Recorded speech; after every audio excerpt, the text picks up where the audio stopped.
राजद के प्रदेश युवा अध्यक्ष राजेश यादव सुल्तान के अजगैबीनाथ धाम पहुंचने पर राजद कार्यकर्ताओं ने किया भव्य स्वागत। बिहार में जाति जनगणना होने पर पिछड़ा अति पिछड़ा के लोगों को शिक्षा से क्षेत्र में मिलेगा लाभ। सुल्तानगंज देवघर रेल परियोजना ठंडे बस्ते में होने पर भारतीय जनता पार्टी से पूछिए। भारतीय जनता पार्टी बिहार के लोगों से वोट लेना जानती है। राजेश यादव भागलपुर सुल्तान के अजगैबीनाथ धाम में श्रावणी मेला के 32वें दिन राजद के प्रदेश अध्यक्ष राजेश यादव, पूर्व कोसी निर्वाचन क्षेत्र के प्रत्याशी नितेश यादव पटना से लखीसराय होते हुए सुल्तानगंज के कृष्णगढ़ पहुंचने पर राजद के प्रखंड अध्यक्ष युवा प्रखंड अध्यक्ष मोहम्मद इस्राइल के नेतृत्व में राजद कार्यकर्ताओं ने फूल माला से भव्य स्वागत किया। इस दौरान राजद के प्रदेश युवा अध्यक्ष राजेश यादव ने मीडिया को बताया कि बिहार में जाति जनगणना भारत सरकार कराने से इनकार कर रही है। बिहार में जाति जनगणना होने से पिछड़ा अति पिछड़ा के लोगों को शिक्षा के क्षेत्र में लाभ मिलेगा। इसके लिए भारत सरकार जाति जनगणना नहीं कराना चाहती है। इसके लिए गांव-गांव में जाकर लोगों को जागरूक किया जा रहा है। जो नौगछिया में कल एक कार्यक्रम होना है, इसके लिए क्षेत्रीय दौरा कर रहे हैं और पूर्व रेल मंत्री लालू प्रसाद यादव जी के द्वारा सुल्तानगंज से देवघर तक रेल परियोजना ठंडे बस्ते में होने के सवाल पर कहा कि भारतीय जनता पार्टी से पूछिए कि बिहार सरकार से नफरत क्यों है, और सुल्तानगंज को अनुमंडल का दर्जा के सवाल पर कहा कि अनुमंडल की मांग बिहार सरकार से करे, अनुमंडल का दर्जा दिया जाएगा। श्रावणी मेला को राष्ट्रीय मेला का दर्जा नहीं मिलने के सवाल पर कहा कि भारतीय जनता पार्टी से पूछिए। भारतीय जनता पार्टी बिहार के लोगों से सिर्फ वोट लेना जानती है, बिहार का विकास नहीं कराना चाहते हैं की बात कही है। इस दौरान राजद के अत्यंत पिछड़ा प्रकोष्ठ के जिला अध्यक्ष नट बिहारी मंडल, जिला प्रवक्ता अजीत कुमार, राजद प्रखंड अध्यक्ष कैलाश यादव, राजद नगर अध्यक्ष अफरोज आलम, जिला युवा उपाध्यक्ष दिलीप गुप्ता, वार्ड पार्षद विभूति यादव, विनोद रजक, प्रतिनिधि वार्ड पार्षद के विपिन मंडल, अल्पसंख्यक अध्यक्ष मोहम्मद मंजूर, प्रणव कुमार, अनिरुद्ध यादव, शंकर बिन, उमेश बिन, विवेकानंद यादव, महिला नगर अध्यक्ष किरण भारती सहित इत्यादि राजद कार्यकर्ता मौजूद थे। इस दौरान राजद के प्रदेश युवा अध्यक्ष राजेश यादव ने मीडिया को क्या कहा, देखे पूरी रिपोर्ट। पत्रकार है सर, जाना है, हम लखीसराय से निकले हैं, कल नौगछिया में कार्यक्रम है, रात को हम यहाँ भागलपुर में ही रुकेंगे।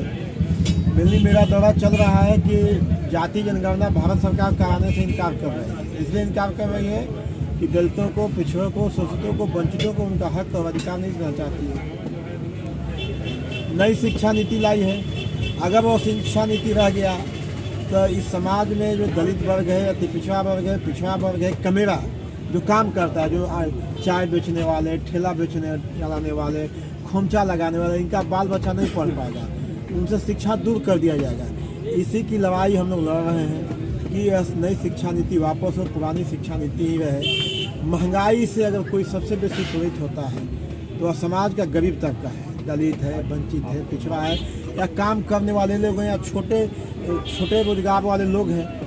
ऐसा क्यों होता है? सबसे बड़ी बात इसमें हाई कोर्ट का जो फैसला है, हाई कोर्ट का जो फैसला है वो तो बिहार की सरकार ने करा रही है, लेकिन हम मांग तो भारत के प्रधानमंत्री से कर रहे हैं। केवल दलित और अति पिछड़ा को खाली बिहार में हक चाहिए। एक नंबर तो एक बात समझिए अभी भी कि जब तक पूरा भारत सरकार के पास आंकड़ा नहीं होगा तो भारत सरकार अपने पैसे का हमको कैसे हिस्सा देगी, भारत सरकार में हमारी हिस्सेदारी कैसे होगी। ये तो बिहार में ना बात हो गया कि बिहार का जो बजट है उसमें इनका हो जाएगा, लेकिन भारत के बजट में क्या होगा। इसलिए भारत सरकार को जाति जनगणना कराना होगा।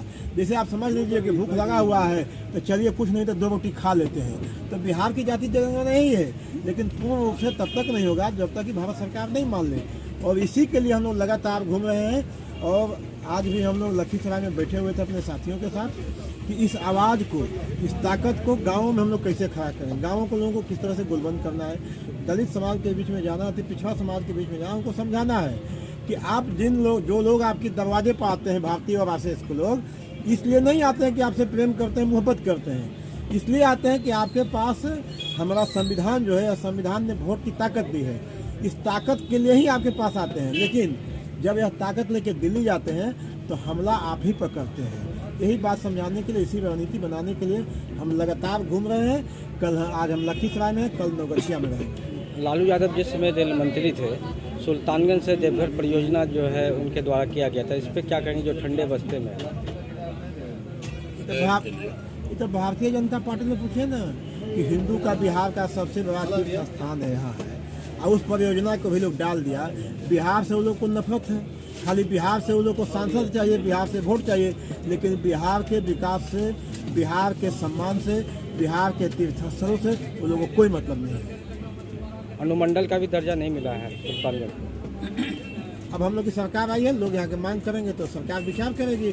लालू जी तो इसी के लिए जाने जाते हैं। 15 वर्षों में कितने लोगों को अनुमंडल बनाए, कितना जिला बनाए, कितना प्रखंड बनाए, उन इलाकों में बनाए जहाँ कोई लोग सोच नहीं सकता था। तो बचा हुआ काम जब हम लोग की आएगी, तेजस्वी जी आएंगे, नीतीश जी आएंगे, क्योंकि नीतीश तेजस्वी जी की सरकार चल रही है, लेकिन एक कोलिशन की सरकार चल रही है। जब अपना हो जाएगा तो यह काम हो जाएगा। श्रावणी मेला का भी राष्ट्रीय मेला का दर्जा नहीं मिला, इस पर क्या कहें? तो कहिए रहे कि तो भारतीय जनता पार्टी से पूछिए कि लोग ढोल पीटता है, और हिंदुस्तान में सबसे ज़्यादा श्रावणी मेला लगता है सुल्तानगंज में।